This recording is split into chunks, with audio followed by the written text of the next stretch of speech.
L-Gvern iddeċida li jiftaħ l-iskejjel irrid jerfa' r-responsabbiltà ta' kull ħaġa li se tiġri minn issa l-qudiem. Dikjarazzjoni b'saħħitha mill-Union tal-Għalliema waqt konferenza tal-ħabbarijiet illi saret fil-jum iddedikat għall-edukaturi. Id-deċiżjoni tal-ftuħ tal-iskejjel hija deċiżjoni ċentrali tal-Gvern. U taħt iżjed la hija deċiżjoni tal-MUT, la hija deċiżjoni tal-edukaturi, hija deċiżjoni tal-Gvern.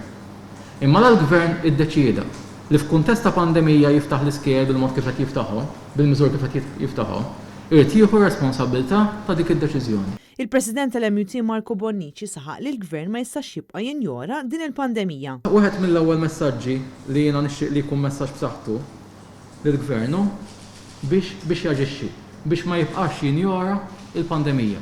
Qed ikollna wisq messaġġi ġejjin minn kullimkien li bħalli kieku din il-pandemija m'għadix magħna jew nkella l-aħħar se konna nsemmuha. Bonnici qal li huwa importanti li jkun hemm restrizzjonijiet fl-iskejjel, iżda għandu jkun assigurat li dawn ir-restrizzjonijiet ikunu hemm ukoll għall kumplament tas-soċjetà. L-MUT qalt li ilha tinsisti fuq il-fatt li l-Gvern ma kienx ippreparat għal ftuħ tal-iskejjel u prova ta' dan kien il-paniku li ħakkmu meta kien wasal iż-żmien li jerġgħu jiftħu l-iskejjel.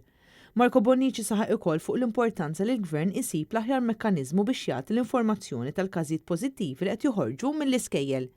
Bonnici kien ċar fi kliemu, ma jistax ikun li dawk it-tfal li se jibqgħu id-dar jieħdu l-istess esperjenza edukattiva għaliex dan joħloq piż kbir fuq l-edukaturi. Mhux se jkollna ċirkustanza fejn ħajkonna is-servizz id-dar u s-servizz għaddej parallel l-iskola bl-istess mod, ma jistax ikun. Fil-ġurnata li tfakkar lil Għalliema l-MUT ħadet l-okkażjoni sabiex tirringrazzja lill edukaturi tad dedikazzjoni tagħhom li juru fil-ħidma tagħhom mal-istudenti. Wa kif ninsabu ftit sigħat biss il-bogħod mill-ewwel ġurnata tal-iskola għall-istudenti, il-Ministru Owen Bonnici għadu qed jenfasizza li t-tagħlim irid isir biss fil-klassijiet. Illi kieku ma ftaħniex l-iskejjel, kieku daw qegħdin id-dar imsakrin għal xi sena u nofs il-bogħod mill-iskola.